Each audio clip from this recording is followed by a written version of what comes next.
প্রচণ্ড গরমে হিট স্ট্রোকে মারা যাচ্ছে খামারের মুরগি, লোকসানে খামারি।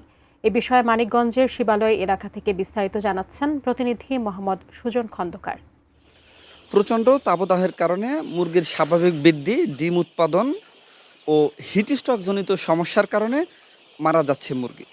আমি এই মুহূর্তে যেই খামারটিতে রয়েছি সেটি মানিকগঞ্জের শিবালয় উপজেলার একজন প্রান্তিক খামারি। তার প্রায় ৬,০০০ মুরগির এই খামারটি রয়েছে এবং এই মুরগিগুলো আর প্রায় ১.৫ থেকে ২ মাস পরেই কিন্তু ডিম দিবে। প্রচণ্ড তাপদাহের কারণে এই বিষয়টা নিয়ে আমি জেলা প্রাণী সম্পদ কর্মকর্তার সাথে কথা বলেছি। উনি আমাকে বলতেছিলেন যে প্রচণ্ড তাপদাহের কারণে এই যে বেশ কিছুদিন যাবৎ এই সমস্যায় পড়ছেন মানিকগঞ্জের প্রায় ৫০০ খামারি।